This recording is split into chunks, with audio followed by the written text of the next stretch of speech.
I've had quite a few requests lately from clients and audience members alike on how to deal with someone during a confrontation when they suddenly kind of explode and have a really big, really uncomfortable reaction. The kind of reaction that puts you off ever having confrontations, the one you're scared that will happen. We're going to talk about what this reaction is and how to deal with it. So I'm going to start by reading out an email that was sent to me by a Brojo member, and it talks about him trying to confront his uncle. I won't give you more personal details, but that's enough to get us started. He says, I prepared very well for this confrontation, knowing I was going to face a very mentally and emotionally unstable bully. I went through your podcast about confrontations and drafted beard models for both topics I wanted to address on the call. By the way, the link for that I'll put below this video so you know what he's talking about. However, right after initiating and going through the first section of the confrontation, this uncle had already lost it and began attacking and interrupting me. In fact, I had to constantly bring the conversation back to the topic that we were meeting for, but he wouldn't stop the interruption and attacks on me. His interest was to score points against me and make the situation as if nothing was his fault.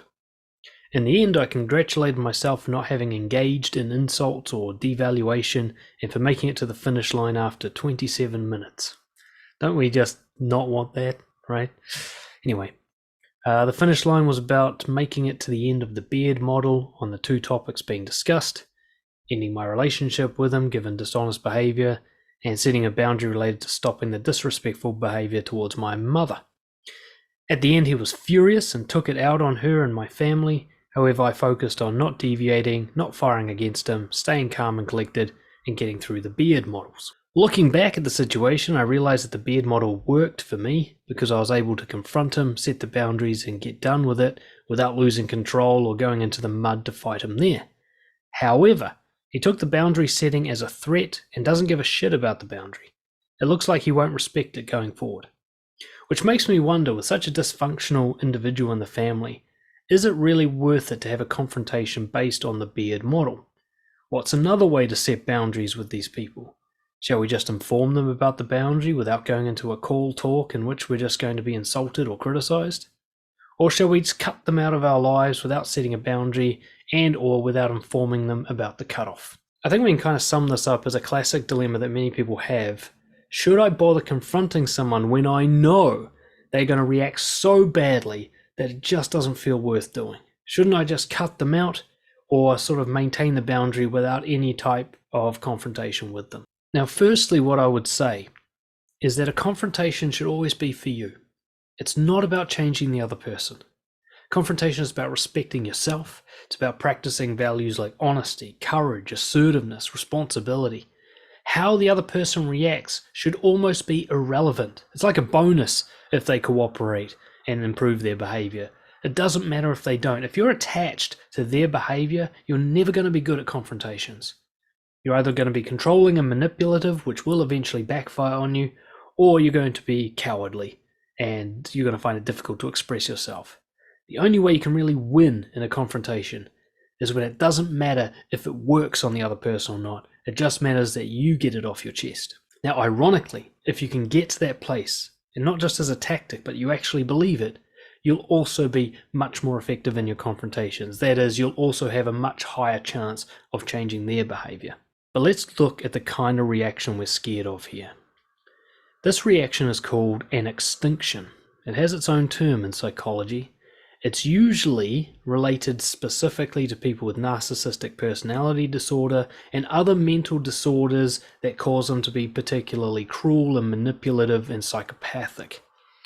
An extinction is called that because it's like you're trying to kill everything all at once. It's a huge reaction that destroys the likelihood that people will want to confront you again, or they'll want to continue with the current confrontation. It's such an overreaction that it puts people off and scares them off from continuing further. So it kind of just blasts the ground clean, right? And once you know that this is a tactic, a deliberate move, not actual outrage from a person who's been genuinely racked up based on your poor behavior, but a strategic maneuver designed to prevent the confrontation from going forward, you might actually start to feel more comfortable with it, even though in the moment it feels horrific. The only reason it feels horrific is because you're taking it seriously as if this isn't just a trick. Now, it takes many forms, extinction, but the theme's always the same. It's the kind of reaction that everyone dreads. It's the kind of reaction that puts people off having confrontations in the first place because they're worried this is going to happen. And it's something that will put people off confronting them again. That's the theme of an extinction. So it can be screaming and shouting, just an extremely loud reaction. It can be threats, threats of violence, intimidation tactics, threats of hurting your career or cutting you off from people or so on and so forth. Dreadful accusations, so they counterattack you with awful things, true or not. Public scenes, trying to make this as embarrassing as possible, or attempts to humiliate you in front of people, trying to be both outraged and really articulate and pulling out all of your faults and making them clear to the audience, or splitting behavior, trying to turn people against you in a really extreme way. The key here is it's extreme, it seems to be deliberately malicious and harmful, and it's very off-putting. You just don't want to be in this conversation, and you don't want to have conversations like this ever again. One way to think of it is it feels like a nuclear attack. If you're in a war, they've finally fired the big ones, right? They're going to kill everybody. They don't care who's left standing. Even if it hurts themselves, they don't mind. They just want to destroy everything.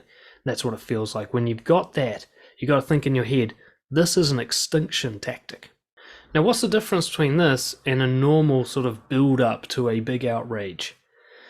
Normal escalation, you might say. Well, one of the things is it's out of sync with the boundary. So you're going to confront someone, set a boundary with them, and their reaction just is not reasonable for the kind of boundary you're setting. So let's say you're asking someone to respect you. Like I had a client the other day, she said that she confronted a person in her family and she didn't want him to call her a certain thing, to use a certain word. She said, call me anything else, just not that word. It's attached to childhood trauma, I just don't like that word. And he blew up at her. It's quite a reasonable thing for her to ask. Just don't call me this certain insulting word. I'm not asking much from you. I'm not asking you to compromise your life here. I'm asking you to not use a word directed at me. And he blew up as if she had insulted his integrity or something. It's where the thing you're asking for does not really justify such a reaction. In the case of the guy who sent me an email, he was asking basically his uncle to be more respectful to his mother. Now, even if he's wrong about the disrespect, this huge attack does not make sense to that boundary. If anything, if he thought he was wrong, he should have been curious. Why do you think I'm disrespectful? I don't think I am. What's going on here? Not counterattack and try to harm the person. So it's out of sync with the boundary you're setting. You're not asking people to give up a huge portion of their life. You're not accusing them of being a terrible person or anything like that. That makes sense to this reaction. Another sign is it might be a 0 to 100. They're perfectly calm and they don't build up. They don't go 1, 2, 3, 4, 5 over time. They just go 0, raw. They just detonate. Whereas a normal escalation, they'll be the person will try to restrain themselves and they'll start to lose control slowly over time. When it's an extinction tactic, the person just turns the dial up to 10 with very little kind of time to escalate. No attempt at trying to restrain themselves or keep their anger under control. There'll be no attempt at reason. They won't listen to you. There's lots of interrupting. It's like everything you say just hits a wall. Or they hear you, but they just use everything you say against you. They pick on your examples. They counterattack. It's like anything you say just gets weaponized or dismissed. There's just no attempt on their part to connect with you or be reasonable. It's often a reaction to being called out. So you often see extinction as a tactic for somebody who's actually been called out quite fairly for bad behavior on their part. And we'll talk, I'm sort of foreshadowing here, but we'll talk more later how when you see this, you're actually winning. When somebody does this reaction, it means, hey, you're on track. You must have called something out correctly, because they're not going to react like this if you're wrong. And overall, the person will have a pattern of behavior like this, okay? And not necessarily a pattern of extinctions, but after time, you'll start to see there's a pattern. But just a pattern of basically treating people poorly, being disrespectful, being harsh, insulting, manipulative, just not with everybody, just with select targets. If they've got a history of being cruel and unkind, nasty, vindictive, petty, then you can reasonably assume that this extinction thing's a tactic. So who does this kind of thing, and why? Well, basically, narcissistic personalities, and the reason they do it is because it's strategically effective.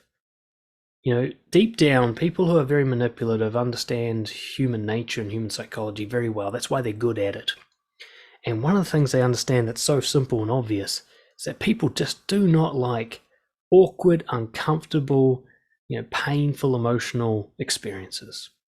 And the easiest way to manipulate someone is to make them feel like they're going into a painful emotional experience. It's the easiest way to change their behavior is to give them, a way out of that's in your favor. If you guilt trip someone, they want to get away from the guilt by winning back your love, so you get them to behave loving to you. It's that kind of tactic. So everybody's afraid of confrontations because they catastrophize and imagine that this extinction type event is likely to happen every time. Now, of course, it's not. Most of the time when you confront people, especially if they're healthy, kind people, you don't need to worry about this shit. It's just not going to happen. But everyone is terrified that it will happen. Even the best confrontational people, they hate the idea of a public scene, of being humiliated, being counterattacked, being accused, being made to look bad. And so, manipulative personalities, they know this, and they know that if they need to, they can pull this one out because they don't give a fuck. They don't care what people think of them, in a sense. I mean, they do, but they don't care about awkwardness. They don't care about emotional discomfort. If they're really psychopathic, they don't even feel emotional discomfort. What they really care about is winning. And they know that the best way to win is to be willing to go further than your opponent, to go lower than your opponent, to take more hits than your opponent. They understand that style of winning by attrition. And so this is a tactic that they know will work on most people because most people just don't have the stomach for this, whereas they do, especially because it's fake. Well, you got to understand, this is a Hail Mary. Okay, it's not real. It looks real, doesn't it? It looks very convincing. They look very, very upset. You're sure it's genuine outrage. But this is what's called instrumental violence. Something I learned about working with correction offenders is it's violence used instrumentally. It is a tactic. It is cold-blooded. It is designed to achieve a goal. It's not an overreaction to emotion. In fact, often under the surface, they're trying their best not to laugh. They might be serious, though. The point is they're not actually outraged. And even if they are outraged, they're highly exaggerating it. They're turning a 3 into a 10 to get an effect. So, I mean, a psychopath, for example, could be argued to always have a base level of rage. But what you're seeing, the big blow up, is them just kind of springboarding off that with strategy. So most of what you're seeing is an act, a performance that's designed to manipulate your emotions. It's not someone who's genuinely upset. Like I said, if it's genuine upset, you'll see the slow build up. This will be a person who doesn't have a pattern of being manipulative, but maybe they do have a pattern of being emotionally unstable and so on. It's different. Put it this way, if you were to watch someone else do it and you're not involved, you're not emotionally attached, it would look bizarre to you. Like, that was a big reaction out of nowhere. What the fuck? Right? It wouldn't make sense that they got there so quickly and that they got there for this reason. And, it just looks out of context with the discussion. That's when you know it's basically fake. And when you know it's fake and forced, and it's a convincing performance, but it's nonetheless just acting, you won't be so affected by it. You'll be like, this guy's just putting on a show. And it's kind of obvious, actually. And it's just pathetic, right? Now, it can be quite scary in the sense like a person might genuinely upgrade all the way to violence. I worked with gang hitmen, and they would use this tactic all the way through to actually beating the shit out of you. Still, the whole time they're cold-blooded. But most people you deal with in real life, especially if there's some form of audience, violence is very unlikely. In fact, what they're trying to do is make you think violence might happen so that you back down. But the best way to respond is pretty simple. You treat it like a 3-year-old throwing a tantrum in the supermarket because they know that it works to get them lollies. Okay, they're not really upset, or they're upset only in the sort of basic fundamental way that someone who doesn't get what they want is upset. But the performance you're seeing is essentially a way of showing you that they're willing to go further than you so that you back down because it's worked in the past. And when you see this, you apply the same approach that you would with a toddler having a tantrum, only maybe without so much love and compassion. Okay, so if my daughter has a tantrum like this, I sit there with my arms wide open, I wait for her to come with me, I acknowledge how she's feeling and how she didn't get her way and how frustrating that is. Now just wait for her, the air to go out of the balloon, because she's genuinely upset. She's worked herself into an hour. This isn't manipulation. This is a child whose emotions are not moderated and managed, and they get away from her.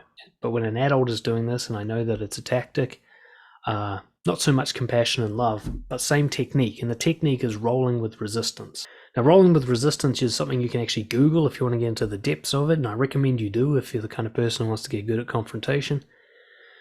But basically, it's a combination of not pushing back, so you don't resist, but you don't back down either.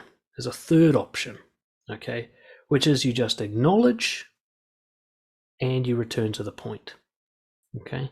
So it's like they're throwing punches and you're just moving your head out the way, but you're not walking backwards. You're just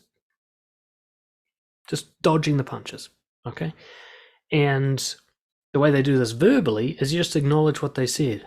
It's like, you always fucking do this. Yeah, I can see you're really upset about that.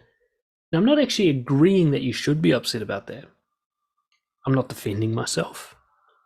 I'm not resisting that you're upset about that. I'm just sort of calling it out like, oh yeah, you threw that punch at me. Interesting. And then I get back to the point. It's kind of like, yeah, I hear you. And now we're going to go back to the point, which is you cross this boundary. So everything they say just gets a kind of, yeah, I hear you. I understand what you're saying. But because you know it's a tactic, you're not going to go into it because it's bullshit. But you're also not going to call it bullshit. You're going to give them the benefit of the doubt, partly because calling it bullshit doesn't help. You're just resisting against something fake that's not going to take you anywhere good. And there's always a slight chance you're wrong. Maybe what they're saying is real. Maybe this isn't a tactic. So you kind of keep yourself safe by acknowledging it. You go, look, maybe this person's genuinely upset, so I'll treat it as if they are, but I'm not going to condone attacking me. Neither am I going to resist it. I used to have this in corrections all the time. Somebody would say something like, oh, these rules are too fucking strict. You're a fucking cunt, blah, blah, blah. They go at me about the rules. And I'd just say something like, yeah, it must be hard following these rules. So I acknowledge what they're saying, but I'm not saying the rules are bad. And I'm not defending the rules either. I'm just saying, yeah, I can see that you're struggling with it. I'm like a mirror.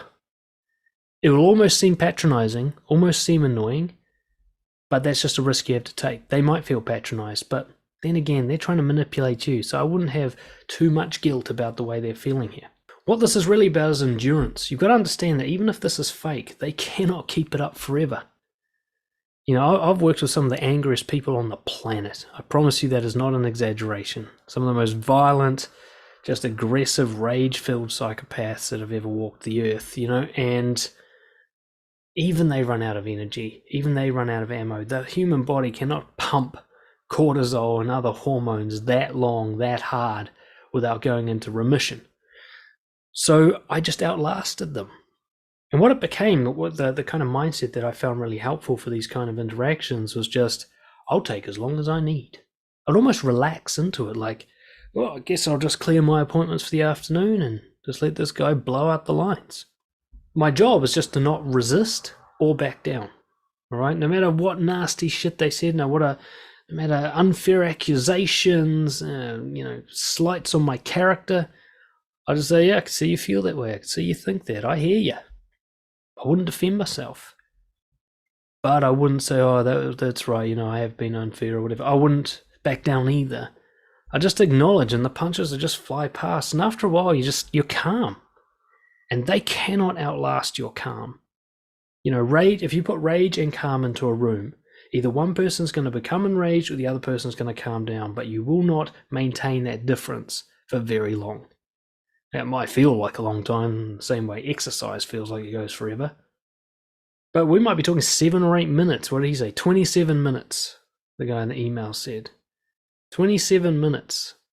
Sounds long time, but it's actually kind of not. Especially because the next time it's not going to be 27 minutes.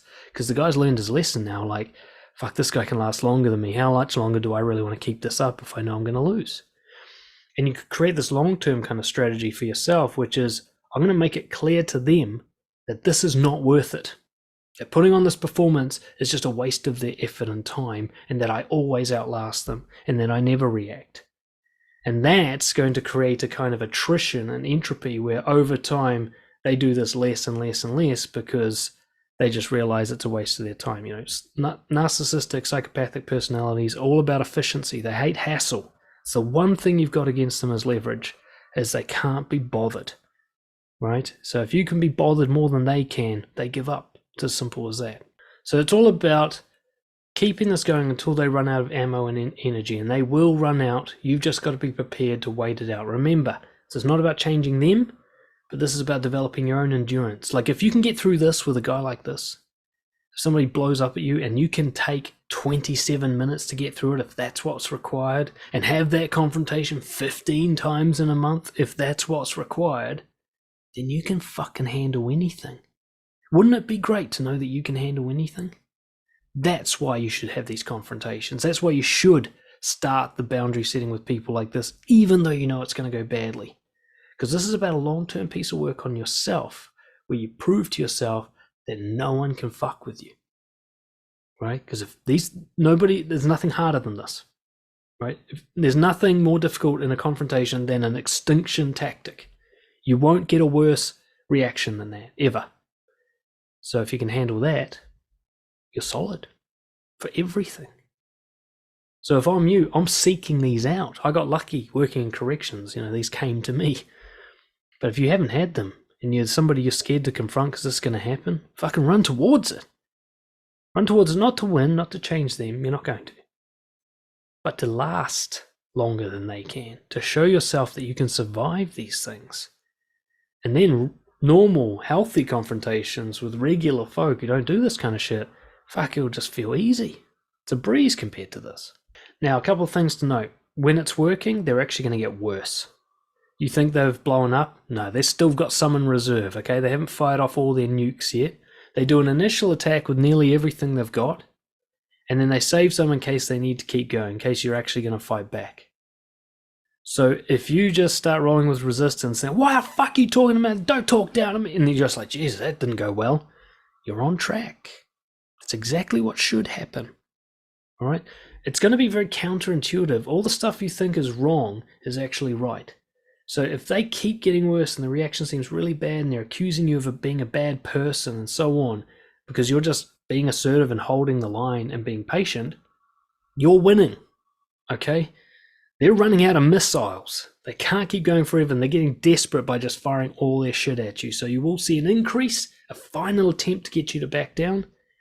And if you can survive that increase, they're not going to have much left in the tank after that, even though we might be talking about 27 minutes of harassment and interruptions and so on. One of the reasons the guy who wrote in had it for 27 minutes rather than, say, 7 minutes is because he kept trying to set the boundary rather than rolling with resistance. He kept resisting, which gives them fuel, something to push against. It actually escalates them and gives them sort of more ammo, gives them energy, gives them hope of winning and so on, gives them something to push against.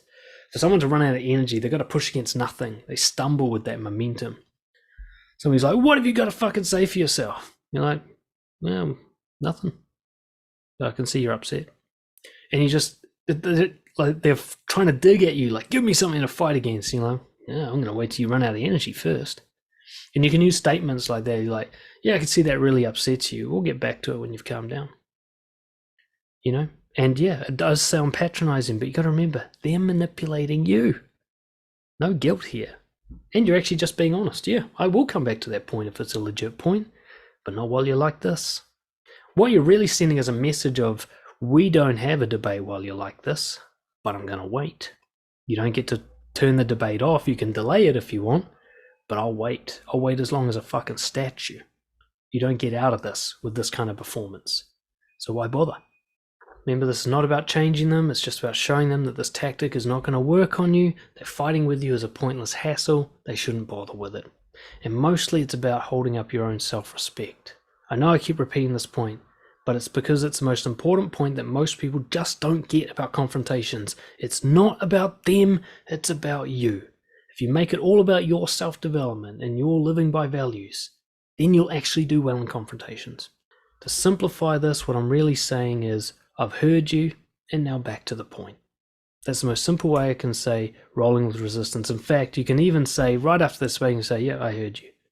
And then just wait. Wait as long as it takes for them to run out of steam. If they interrupt you just stop talking, wait for them to finish, and then finish your sentence as if they didn't interrupt. You just got this sort of patience and this ability to just roll with it. Like, yeah, they can physically affect you by being louder or whatever, but you're just calm, like, yeah, this tantrum, we'll have to outlast it. A couple of don't do's. Don't try to disprove them, okay? As soon as you start talking about what they're talking about, you've lost. Because this isn't real content. These aren't real points they're making. They're trying to distract you. They're trying to pull out some resistance from you. They're trying to get you into the mud to fight them. So no matter what they say, it doesn't matter how wrong they are. You just acknowledge that they think that. Be like, well, you always do this to me. And in your head, you're like, I never fucking do this. You'll be like, okay, so you feel like I always attack you. That's it. You just give it back to them. Like, you feel this. You think this. Sounds like you believe this. Just give it back to them. You say, this isn't mine, this is yours. Here you go, have it back. You got nothing to disprove, right? The burden of proof's on them, not you. You don't have to disprove anything. And of course, you don't have to prove yourself either. If they're like, well, why should I listen to you? Well, it sounds like you doubt me. I'm not going to prove that you should listen to me. I'm not going to answer questions while you're like this. You know, there's a great show called Mr. In-Between. When the cops come to him, he just says, I don't answer questions. And you can apply that with someone who's like, look, when you're outraged like this, I won't be answering any questions. We can come back to it when you're calm. Right? Or I heard that question, but I can't answer it when you're like this, so I'll answer it later. Yes, they're going to react worse when you do this, but not for long. Don't try to defend yourself. Don't try to call out how they're being illogical or unfair. Don't try to outsmart them. We're going to keep this simple. You're dealing with a tantrum here, not a complex, nuanced debate with an intelligent person. You're dealing with jabs, right? This person's just trying to hit you. They'll use anything they've got. They probably know that most of what they're saying is bullshit, right? They don't care. They're just trying to get you into the fight. Your job is just to stay out of the fight without running away. And the final point is you're going to have to do this more than once with this kind of person, unless you only want to do it once and you've achieved whatever self-development goals you wanted to achieve. But they're not going to back down after the first loss. In fact, they're going to come back for revenge. They're going to want to, regain the title. And you're going to have to do this again and again. Like I said, I've worked with some of the worst. I'm telling you right now, the worst, the very worst of the worst, people you've never even met, they're so horrible, right? Because they spent most of their life in prison. We're not talking about your family manipulations and the conflicts in the workplace. I'm talking about people who murder people and shit, okay? I've worked with them, and in total, it takes maybe a couple of hours before they just give up, okay? Spread out over a number of confrontations. All right, so the first one might be 35 minutes and it seems like, fuck, they just never ran out of energy. Second time's 20 minutes and then at the end we have a reasonable discussion. The next time's 25 minutes because they just pull out the last arsenal, and then the next time's like 5 minutes because they realize it's fucking over. And then every now and then they spike again, but it doesn't last long because they're so used to this calm statue of a guy every time. He just kind of patronizes them with reflections that just are annoying and don't get anywhere. Eventually they go, it's actually in my best interest to just play along here because this is fucking pointless. That's the kind of effect you can have on them. You're not going to make them a good person, but you can make them easier for you to deal with by just being stronger than they are. That's it. If you want help with this kind of thing, get in touch. dan@brojo.org. Confrontations are one of my specialties. I can teach you to be an assertive beast without needing to be disrespectful or harmful or manipulative. This kind of stuff is simple but hard to practice, and it's got a lot of kind of mental depth to it, a lot of fears and insecurities we need to overcome. I can help you with that. Hope this video was helpful. Go try it out if you can. You'll only believe it when you see it happen in real life. And of course it's going to be messy and it won't go perfectly, and you'll make slips and you'll accidentally defend yourself or get a bit, taking something personally. It never goes perfectly. Don't worry about that. Just keep trying to come back to that calm rolling position. Even if you fuck up, just bail out.